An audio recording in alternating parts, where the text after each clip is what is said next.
So it's 11:02. We're going to go ahead and get started this morning, and I'll do sort of a more official welcome. So my name is Ann Ayers. I have the honor and privilege of being both the Dean of the Colorado Women's College and also the co-lead on the Community Plus Values work that we're doing across campus, which is an initiative that's just over a year old. We started it with Chancellor Chop and also with Chancellor Hafner as that transition was happening. And it's really designed to help us understand and connect with our community more, to create a bigger sense of belonging, to just kind of hear what's going on in our community and make sure that what we're doing at DU is answering all of those needs and thoughts. So welcome. We have been doing these webinars for just about 6 months because we started them right as we came out of finding out that we were going to go online as a university and as a world, and it's been a great way to reach out to people. So the topic today is around decision making. Thinking through the fact that we're making more decisions than ever. None of the decisions can go on autopilot. So we have to think about what we're going to wear. Is our mask clean? Are we safe in the decisions that we're making and the places that we're going? I know I happen to be a mother of 4 kids, and I'm thinking like, I feel like a preschool mom again, even though my oldest is 14, because I'm back to thinking, how do I keep my kids safe? And what can they eat, and where can they go, and who can they be with, in a much different way, a way that I thought of when my kids were more like Ali's age, which is just about 1 and 3. So we thought that this would be a great time to kind of come in and say, are we making the right decisions as individuals and as a community? And I wanted to reach out to 2 folks from Daniels who I've gotten to know a little bit in my time at DU. Melissa and I met on a search committee, Dr. Akaka and I did, and we had just kind of an instant chemistry, because we think a lot, both of us, about issues around equity and efficiency, I would say, efficient decision-making, efficient operations. And so I have always just really appreciated your expertise, and also your approach to what your work is. Melissa introduced us, and then I got to know a little bit more about your work, and we had some good conversations early on. You had a really important, conversation with us as we were building the new strategy for the Women's College. I don't even know if you remember, but it was talking a little bit about how we would gather information in our strategic planning. So I'm thrilled to have you both here. I would love to ask you, I want to let everyone know that if you want closed captioning, we do have a captioner, and you reach down into your toolbar at the bottom and you bring up closed captioning as an option and click on that, and that should work for you. We also will have this captioned when we put the recording onto the website here, and usually it takes somewhere between 24 and 48 hours to make that happen. So that's all available to you. And I also want to just pause and say thank you so much to the people in the background from IT and our project management team who make all this happen. So, all right, so back to my question. Would you 2 talk a little bit about the work that you're doing at Daniels, the way that you've developed your collaboration, and just kind of give us the one-on-one on that? Sure, I'll kind of jump in here.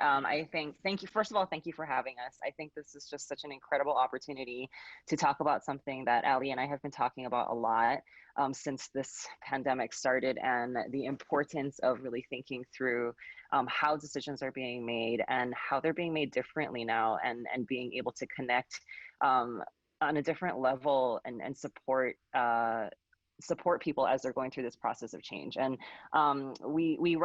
currently we co-direct a research center called the Consumer Insights and Business Innovation Center.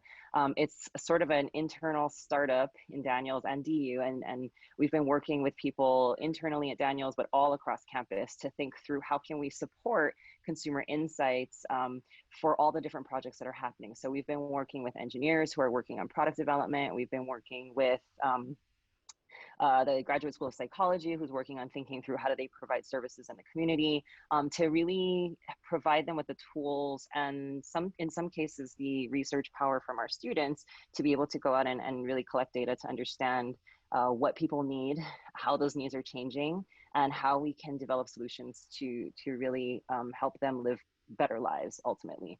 And so when all of this happened, Ali and I were like, consumer insights is more important now than ever, because everything we knew about how people behave is changing, and it's continuing to change and evolve as we're working through this and figuring it out.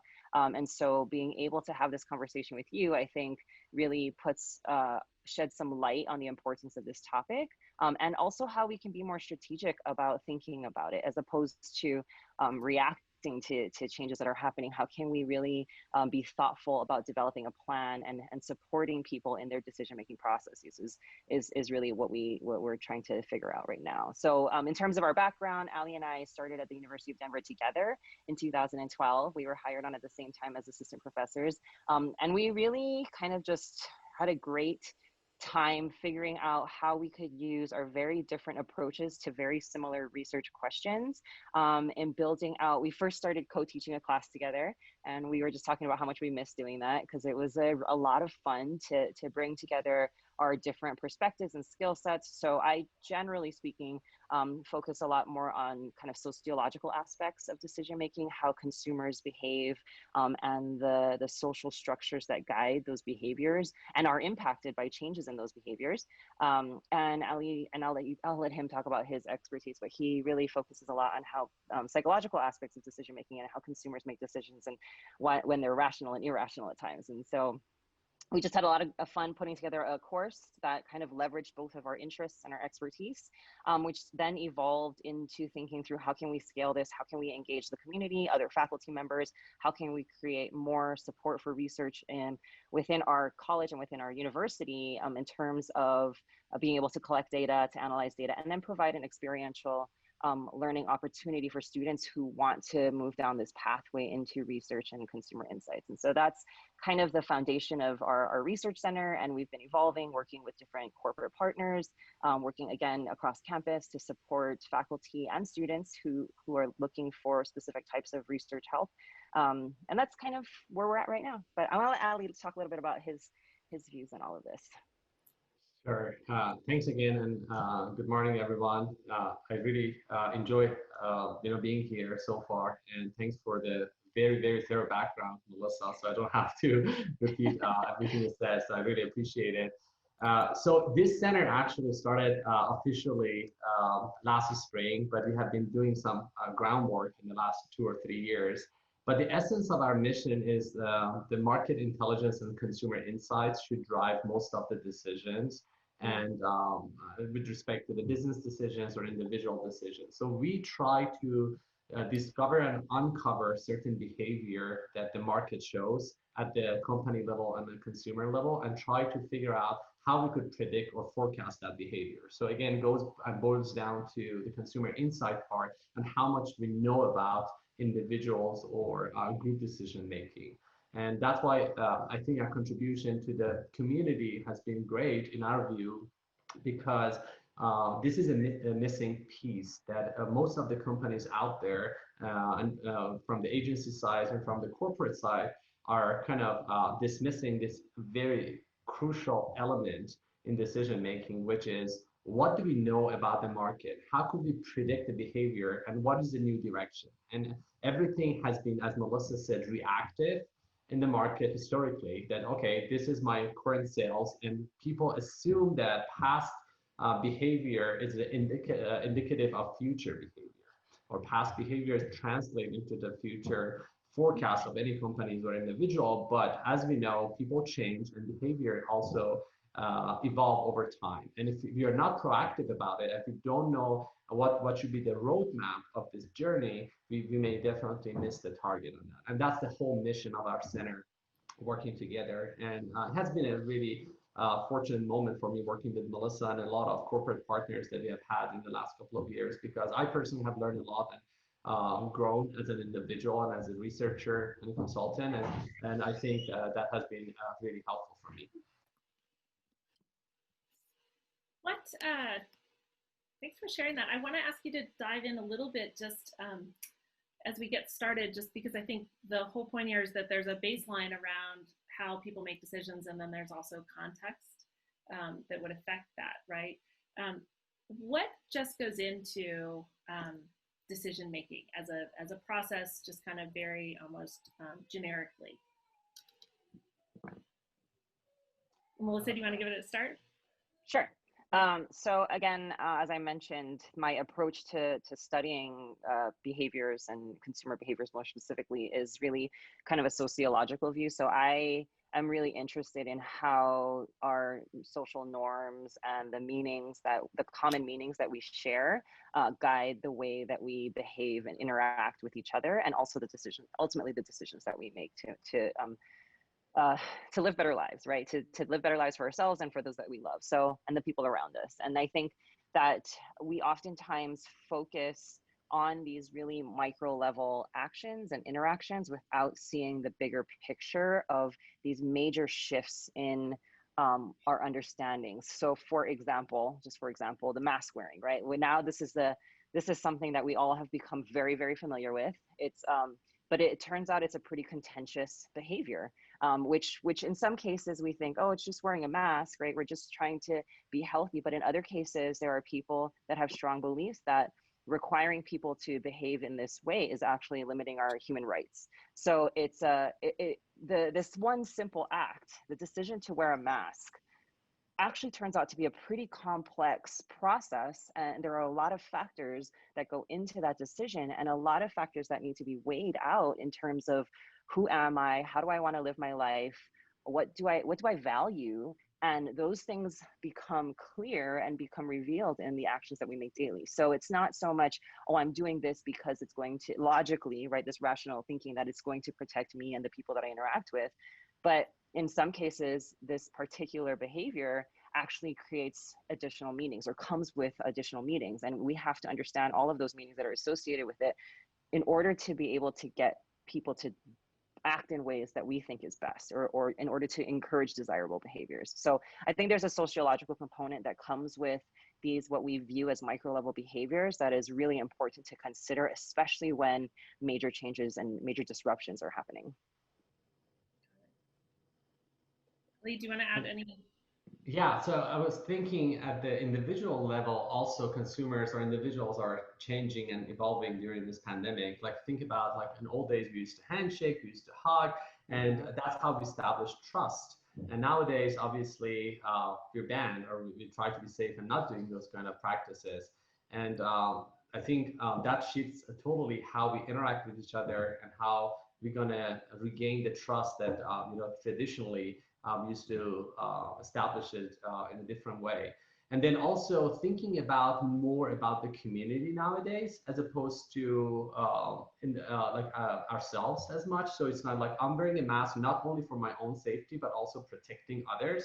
Again, I know that the whole community or society is going through the same pandemic experience. So I'm not alone in this journey. So let's work together, let's come together. And the feeling of inclusion and belongingness to the community is also very critical too. And I think that this pandemic, knowing all the obviously negative side of the pandemic and the impact on our society and economy and relationships, there are some positive things coming out of it. And I hope that as the society, we can stick together and be strong, and hopefully we can weather this storm together. And that's why I think that I try to do some self-reflection and try to kind of appreciate the things that we take for granted or we have not experienced in the past, and at least looking in a positive light. One of the things that I'm noticing is it's really hard to make decisions in different contexts. So I'll give you just a really basic example. And one is that, so over the weekend, I was invited to go, one of my cousins is moving to Detroit. And so we were invited to go to kind of a goodbye. And my aunt said, just everybody come by when you can over the course of these 5 hours. We don't want any big groups, which can happen in my large family. And so we're all floating in. Well, as I walked in, I walked in, my kids, we all had masks on. And we got there, and the 5 or 6 other people who were there, who we hadn't seen in a long time, didn't.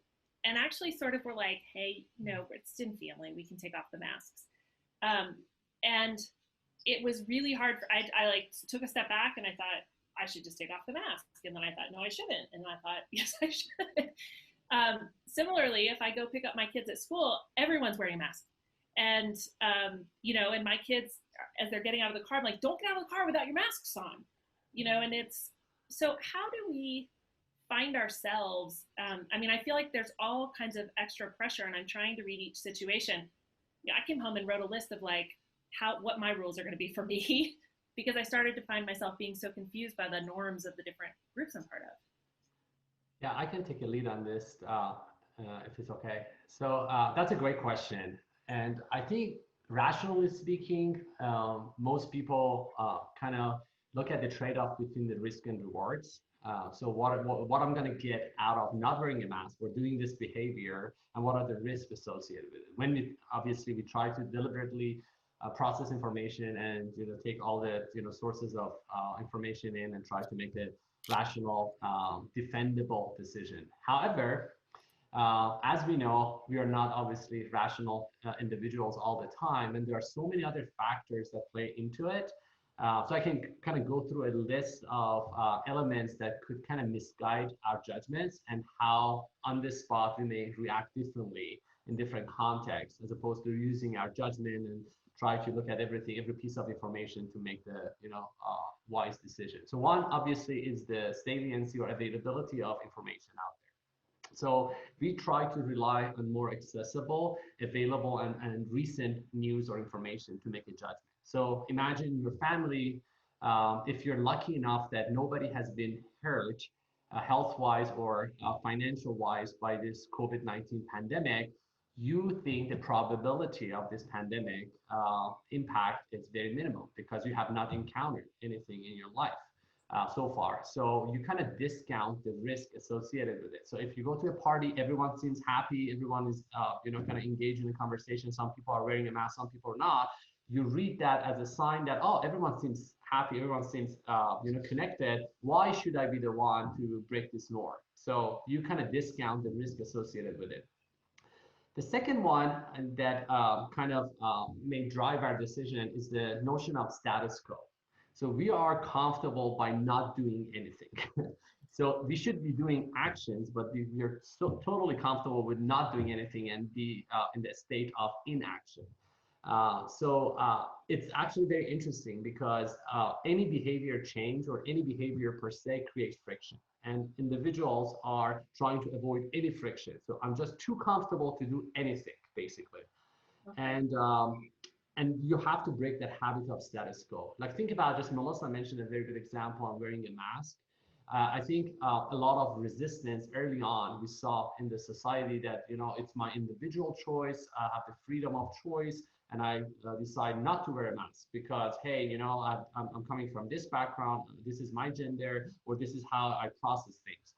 However, once you break that norm and that individual sees more people wearing the mask from the peer pressure standpoint, but also making the mask available. Like if someone doesn't have a mask, if you go to the retail store, put like some disposable masks at the at the point of entry, so people can see it, can grab it, so they can see it's not that difficult, or like a smart thermostat. Like everyone obviously wants to protect the environment, want to not waste energy in their house. But before the generation of the smart thermostats, nobody manually adjusted the thermostat 10 times a day, right? So they just put it at a fixed temperature, 75, and it was good to go, regardless of the temperature outside, because it was too much decision. What should I do? Right now, should I set it at 74? Should I set it at 76? What time of the day should I change it? But the smart thermostat obviously make it a lot easier for you. Then the other factors that also I could think of is the emotions. Again, emotion take a very prevalent and important role in our decisions, especially during this pandemic. Like one of the two obvious sources of emotion that people have experienced during the pandemic is, number one, obviously anger. So some folks lost their jobs and they're not happy with the way we are operating right now. We are obviously we're dealing with a lot of restraining issues or controlling our behaviors. We don't normally engage in a conversation. We don't interact much. And as we know, when people are experiencing anger, they may jump into quick decision making. So they don't process information well, and they try to rely on their heuristics or quick shortcuts to come up with an outcome. And then the second type of emotion is obviously sadness or depression, because as I said, their hands are tied. They're not living their normal life per se, quote unquote. And sadness itself leads into very poor financial decision making. So you try to cope with that sadness and try to come up with something that's going to make you feel better, and you overcompensate for that. So you overspend or make irrational decisions to just make yourself feel better. Melissa, do you want to add anything to that? Sorry, it was a long answer probably. No, it's great. I have four. 5, 6 things. I was like, oh, these all go into it. Go ahead. Yeah, no, I think I absolutely think that at an individual level, figuring out the differences in the context around you impact individuals differently. And I think to your point about how do you behave, so I actually live with my kids who are a range from going to be 6 to 11, but I also live with my parents, and my father's 73 years old. And so when all of this happened, it became a real challenge. And it wasn't just what is my risk and my reward. It became what's the risk and reward for the collective. Mm-hmm. And we had to sit down oftentimes as a family and say, okay, what is the risk we're willing to take? Because, you know, keeping a 6-year-old entertained indoors by themselves is a real challenge, for not one that my mom actually wants to do on a regular basis, right? So and for her, the risk of allowing other kids into our house at a, you know, and again, it's all calculated, right? So we ended up spending time with people that live in our neighborhood, that people who are all working from home, school at home, you know, and we would make decisions. And as we had these conversations, we would get to know what does my neighbor think? What does my friend think?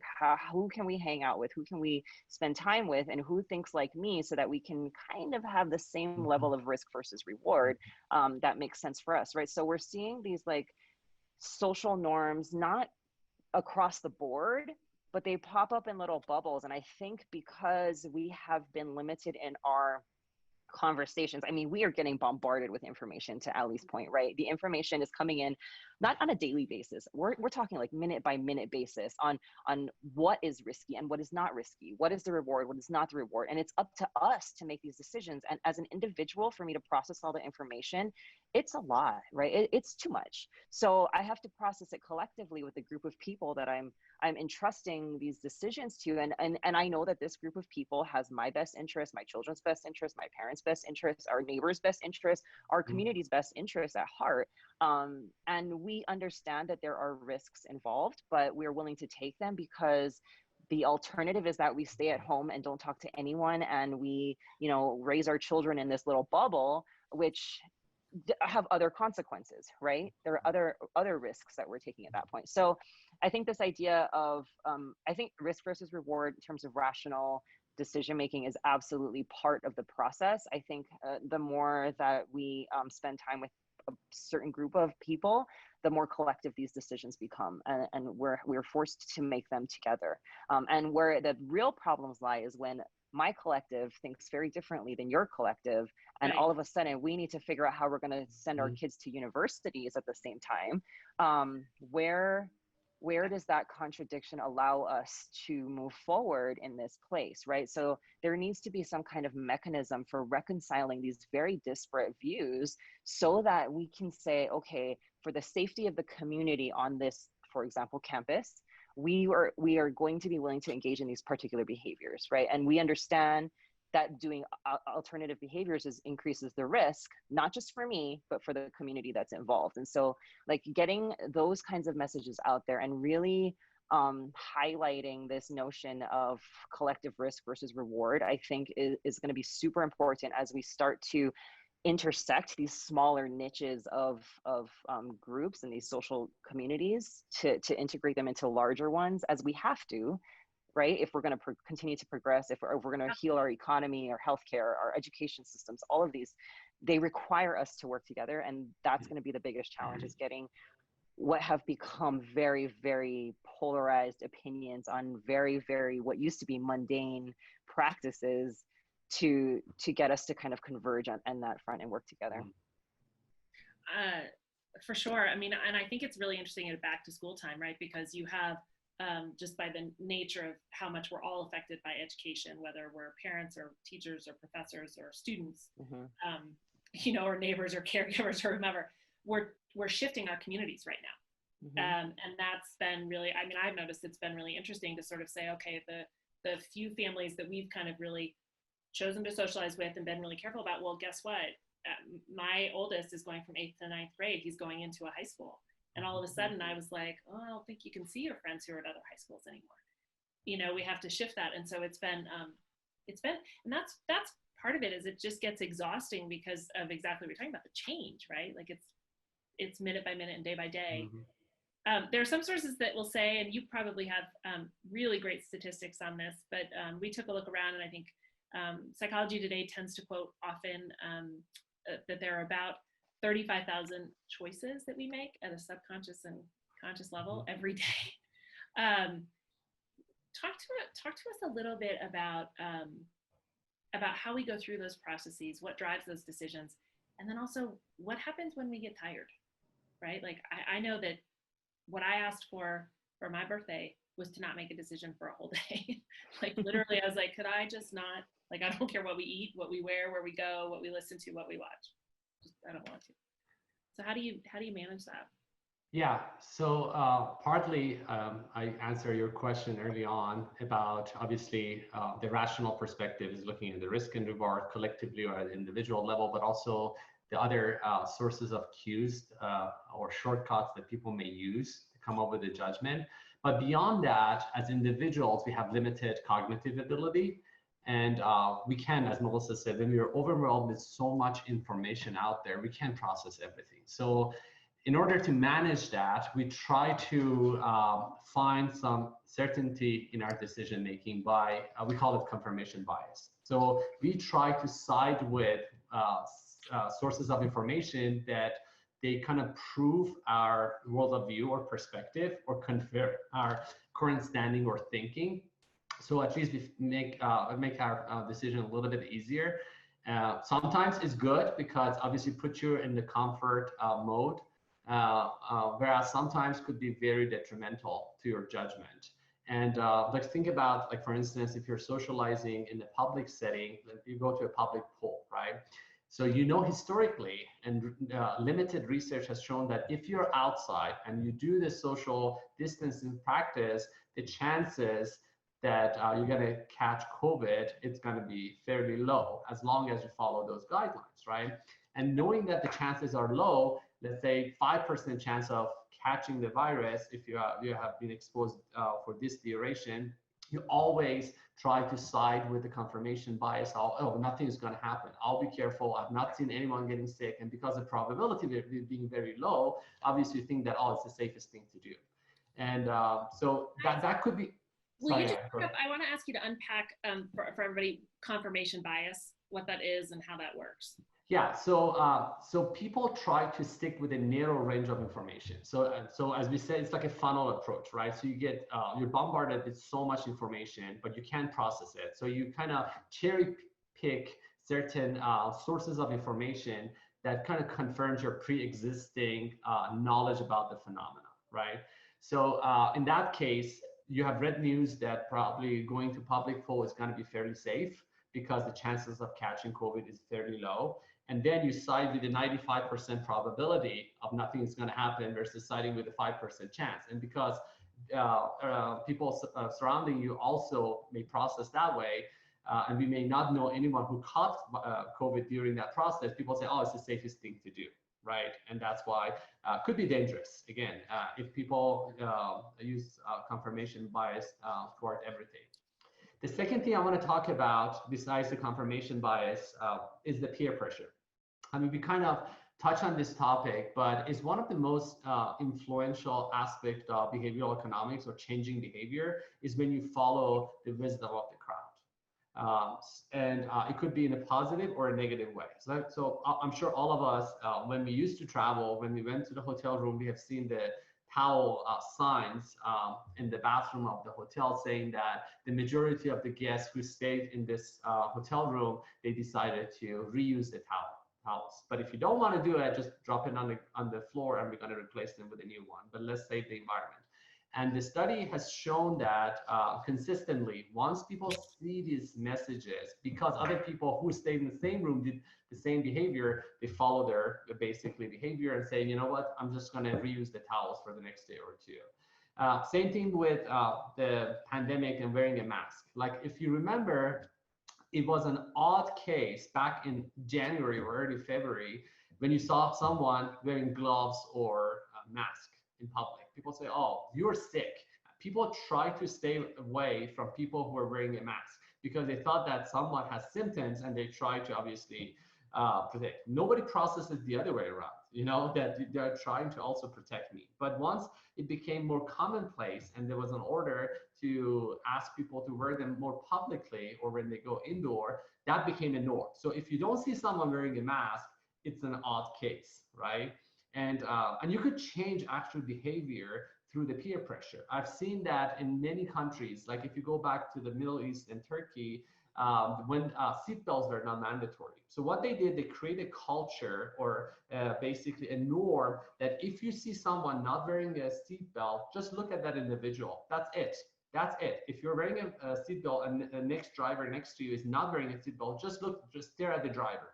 And that changed behavior in 6 months because they were getting weird looks from people. If I'm not wearing a seatbelt, I know I'm being watched. Same thing with the mask. If you watch someone look at them, I mean, they feel guilty. There is an inside guilt that if everyone else, or if you're walking on a trail, I've noticed that those who are wearing a mask, they try to keep distance from those who are not wearing a mask. They don't say anything. They just walk by, but by just showing that I'm keeping the distance from you, signals that you're unsafe. And I try to, keep the distance in a minimum range of 6 feet. And that kind of creates that peer pressure. I could assure you, if everyone does the same thing over and over, people are going to say, okay, you know what? I need to wear a mask too. It's a good thing to do. So it needs to be some peer pressure on top of obviously everything else that goes into the decision making. Yeah, I think just to piggyback on that, this idea of wisdom of the crowd and kind of like taking social cues from what's happening around you, back to your original kind of comment and about situations in which you have to kind of look around the room and see who's doing what. And in my case, in my neighborhood, I live in Highlands Ranch in the south of Denver, and there are people who wear masks on trails and people who don't wear masks on trails. But I would say in terms of like bike riding and running and walking around here, there's the majority of people, if you're outside, and people will distance themselves on sidewalks, but there's not a lot of people that are wearing masks if they're out like walking, like for exercise purposes. But if you go to the grocery store, everybody's wearing a mask, even in the parking lot on their way to the grocery store, which is almost similar to kind of walking around on a trail. So contextually speaking, I think all of the things that we do are embedded in these social kind of structures that give us the norms and tell us how we're supposed to behave. And sometimes there are signs, like to Ali's point earlier about this is what you're supposed to do with your towel. And signs absolutely help us understand what types of behaviors are expected or desirable or not allowed, right? But on the other side of that, the way that we can actually really grow these behaviors, more desirable behaviors, is just to really get people to do them.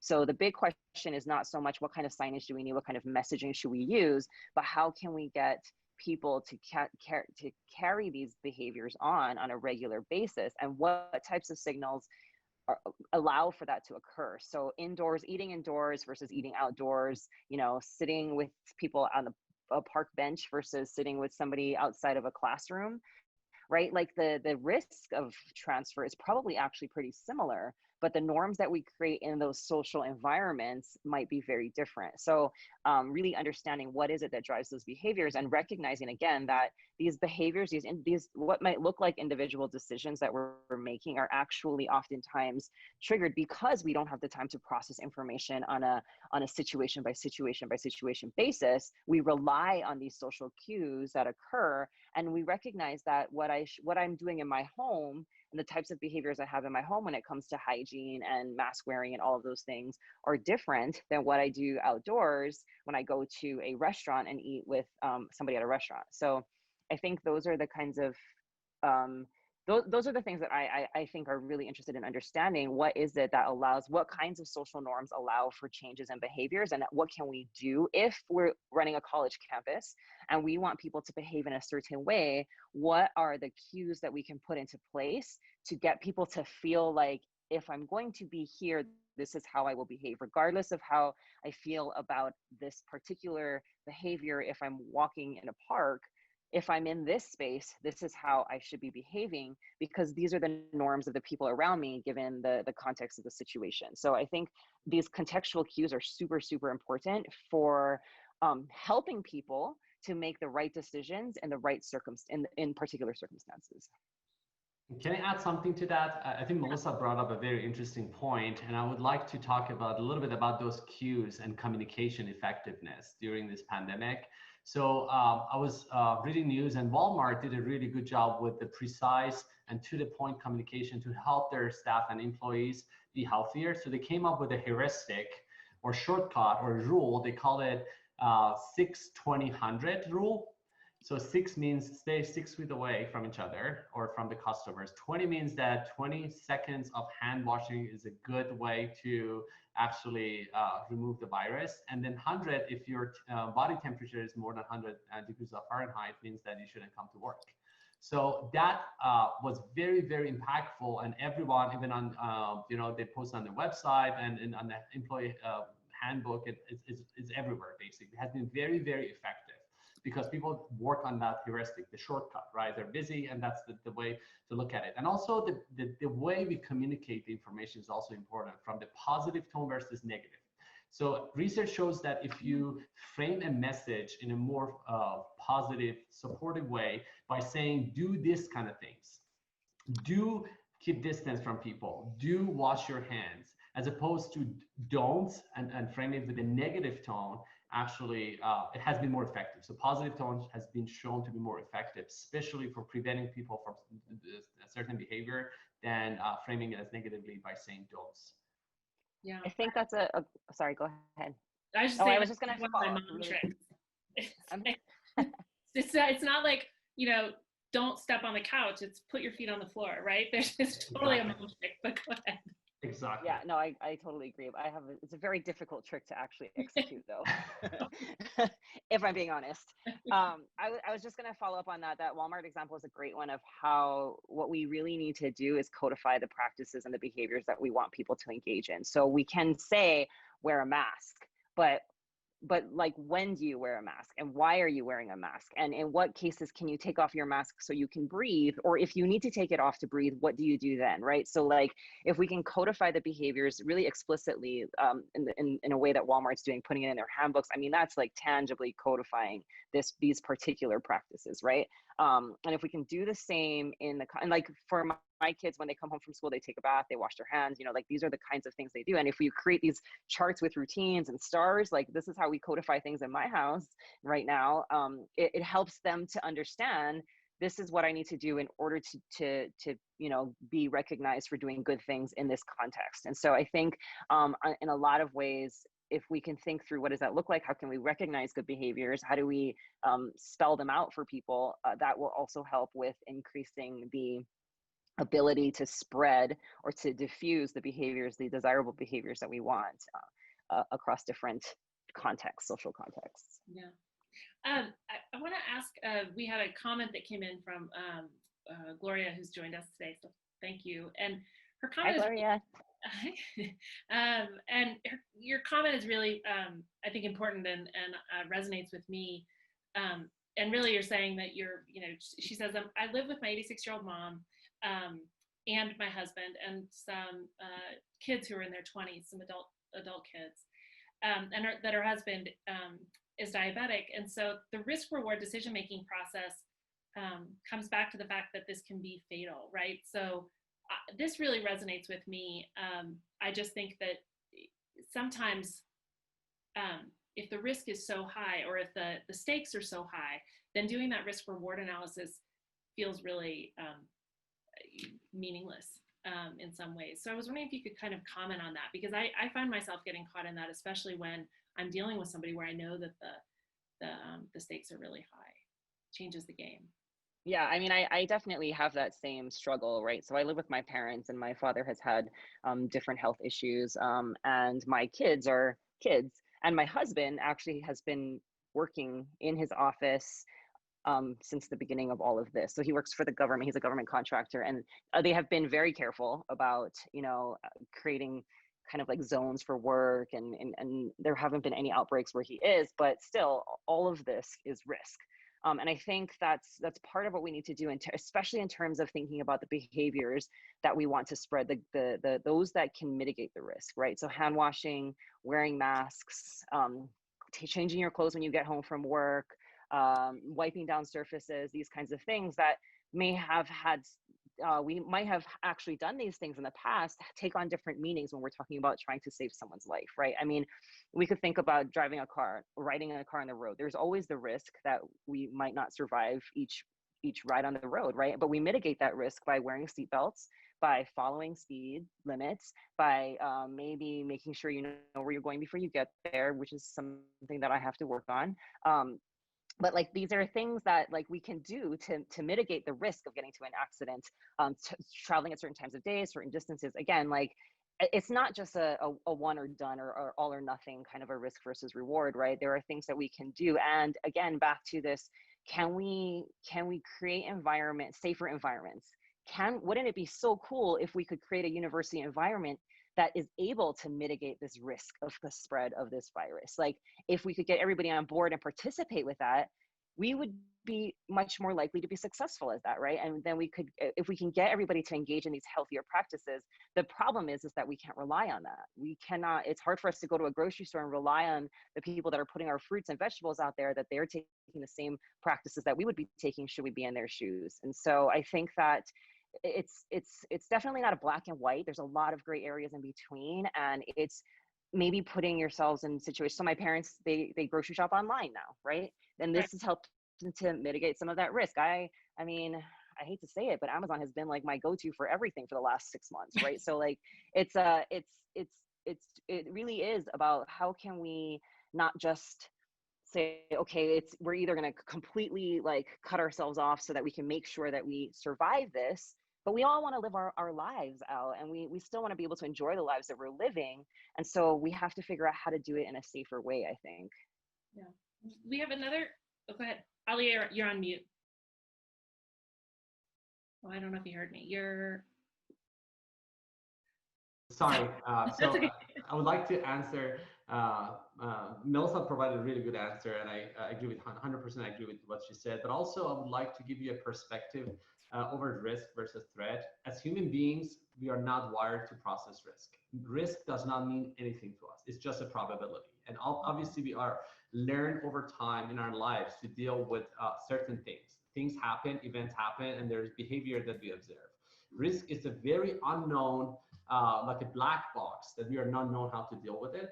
And one way to manage that balance that I was talking about, risk and reward, especially if you know that the risk is quite high, is I code it as a threat.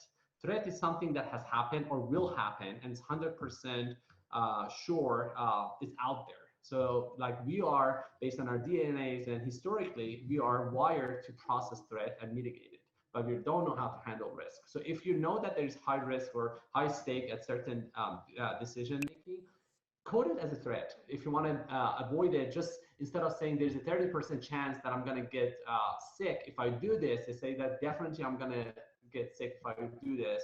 Or think about the consequences of being sick, and what's the reward for paying off for that basically consequence. The second factor that I wanted to talk about was the notion that Melissa mentioned, that how we look at our surrounding and feel like how we belong in a context or not. So if you feel like the context that you want to put yourself into is not very accommodating, or it could create a risk, I would just avoid it 100%. Like as Melissa said, if you think that going to the grocery store is not safe, find an easy way out of that decision and remove the barrier. So again, it goes back to, it's not what is the desirable behavior, but how can I get to that desired behavior by removing certain barriers in that process. We call them behavior barriers. And so like, for instance, if you know that, let's say it's better to get the groceries delivered to your house or online delivery, what are the barriers that may stop you from doing that? So is it the cost? Is it the lack of control over what you want to pick? Is it the structure of it, that you can't order everything? And try to work on that, on those barriers, to at least you can come up with a satisfying decision at the end. That's fantastic. And it's like it's like the masks, right? Making them available and doing, how do we make this easier? I think, just starting to add on to that, in terms of really understanding the threats and how we can mitigate those threats, having back to this idea of codification. So one of the big issues that I have recently struggled with was, do I send my kids back to in-person learning, or do I teach them online like indefinitely, which I ended up opting to send them back for as many days as I can. I live in Douglas County and they ended up on a hybrid structure, but I'll take what I can get right now.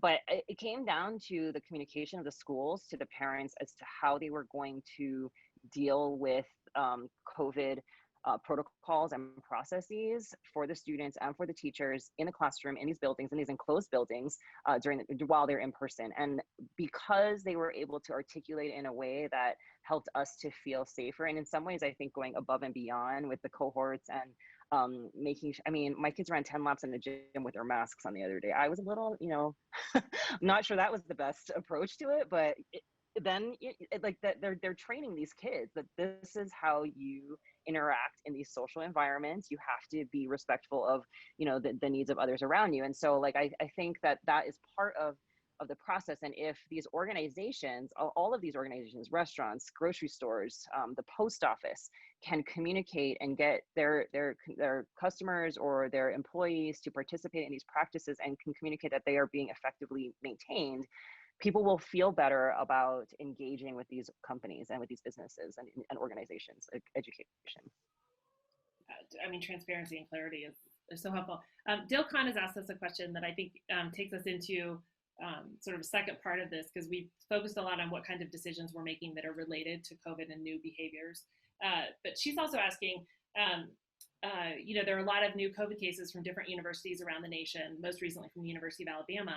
What do you suggest for students practically to lessen anxiety around in-person classes while looking forward to coming back to campus? So that kind of takes us out of, just blends. We've got this COVID environment as the context, but how do we just deal with anxiety and the fact that we're back in class? Yeah, that's a great question, and I'm thinking how should I approach the question?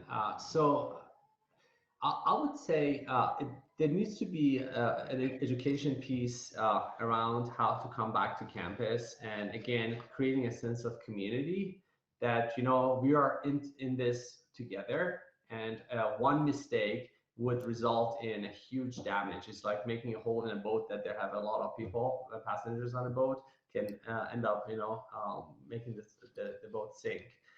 So I think there needs to be an education and also some support available on campus that, if you feel pressure mentally or emotionally dealing with this situation, they need to get help. I think it's very, very important to just take a step back and think about things in a big picture, right?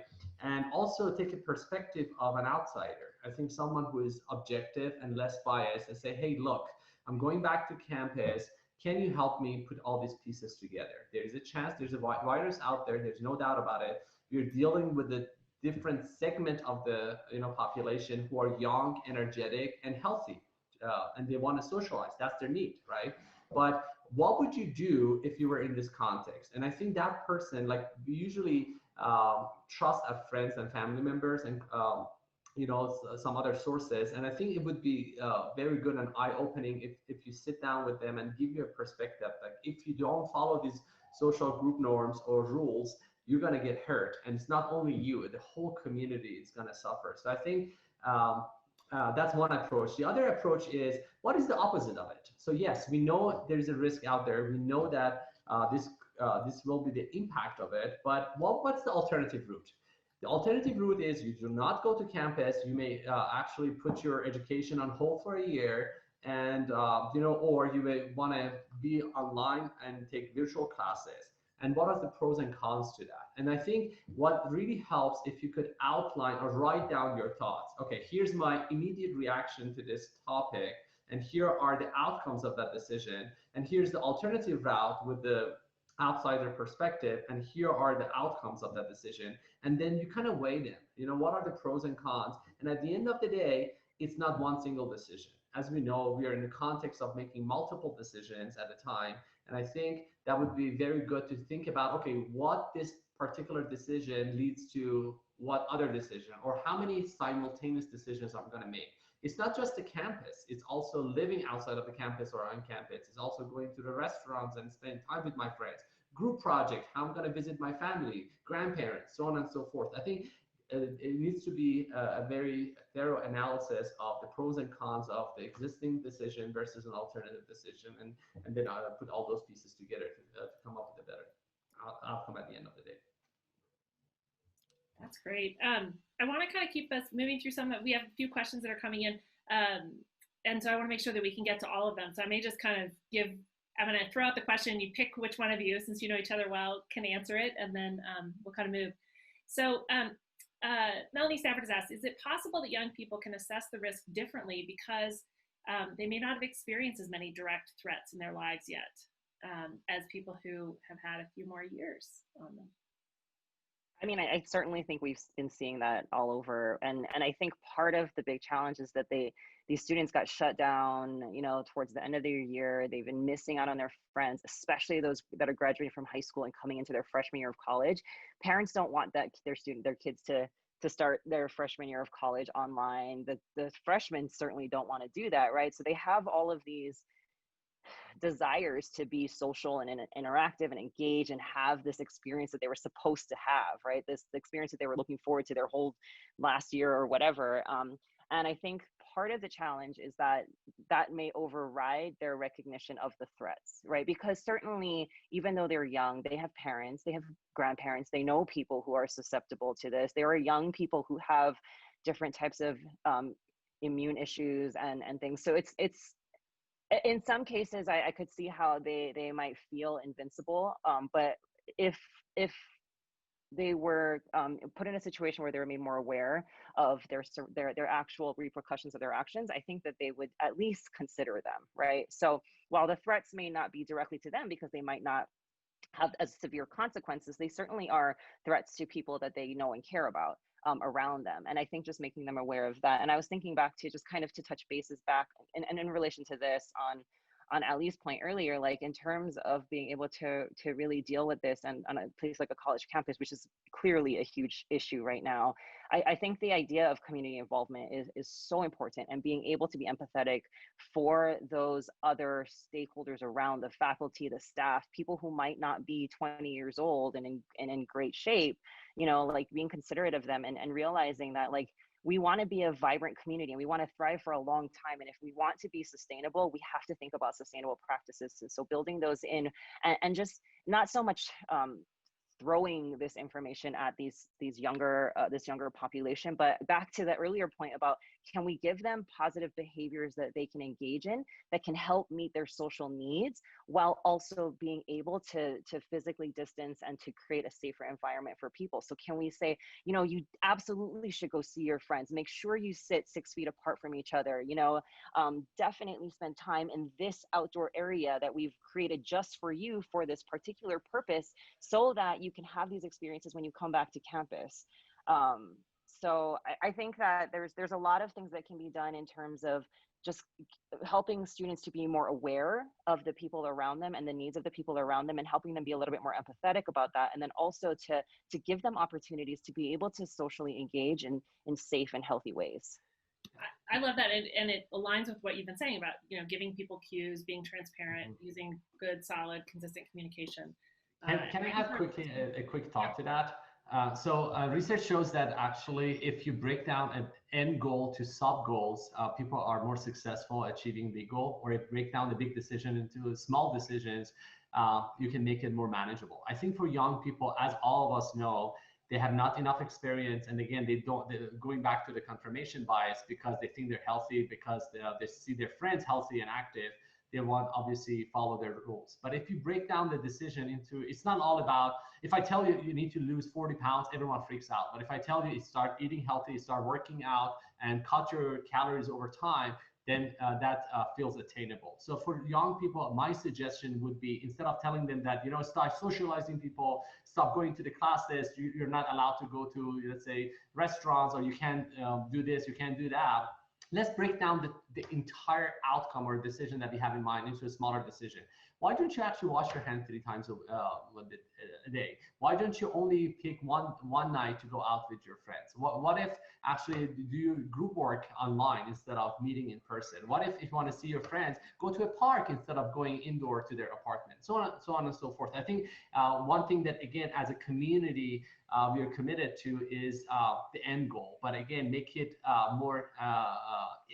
make it easier to navigate and more achievable by telling people that break it down to sub goals, break it down to small choices, and then people usually can navigate that easier.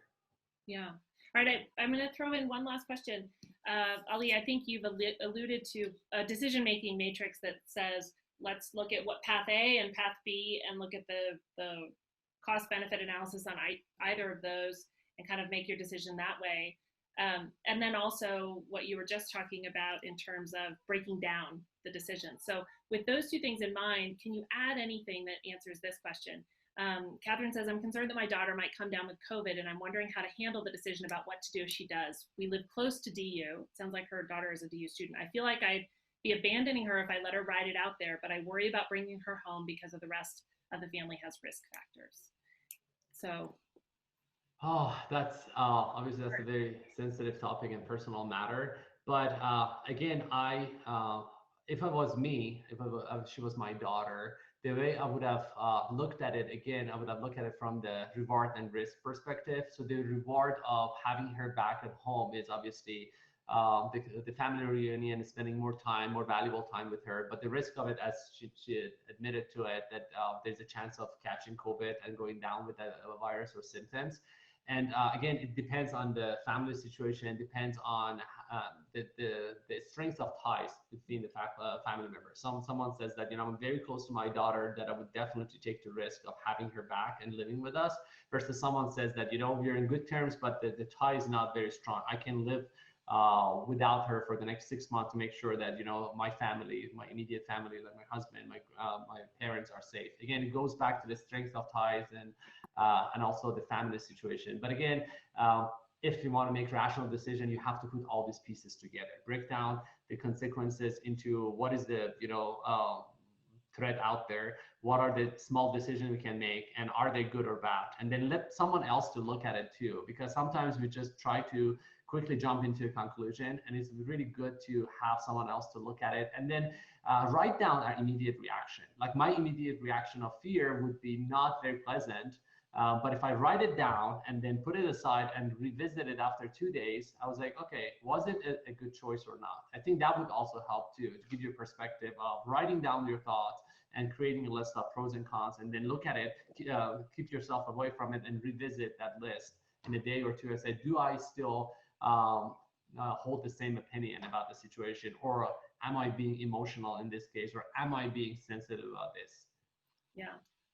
I would also think, I want to just signal we have 1 minute, and we do try to end on time, but yes, jump in with the last thought. I was just going to say something really quick that I think, what about alternative options, right? Are the only options that your daughter stay in the dorm or come home? Or is there a friend of a family who has a large house and an empty basement that your child could possibly kind of ride COVID out in a safer environment that's not in the dorms? Or, I also see this as a market opportunity, right? Are there organizations, or can the university create a space for students who are recovering from COVID so that they have a safe place to go that maybe will reduce their ability to infect other people, or to spread the virus in that way? So I think that there might be other options as well besides just leave her there or to bring her home that might be more desirable than the current ones that you have on the table. So like maybe just being a little bit more open-minded about what possibilities are might help you find some other solutions. Yeah. I love this. I want to say a particular specific thanks. I think that my hope was going into this that I would feel, and I think other people would feel, a little validated in realizing this is really hard, and the decisions that we're making as citizens, community members, but also individuals are really hard. And so I really appreciate the fact that you shared some personal examples of the fact that you're living through it too.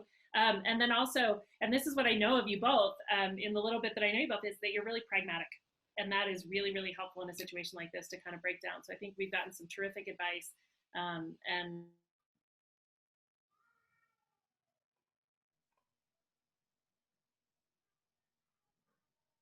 get you back in a month or two and talk some more. That would be great. Yeah.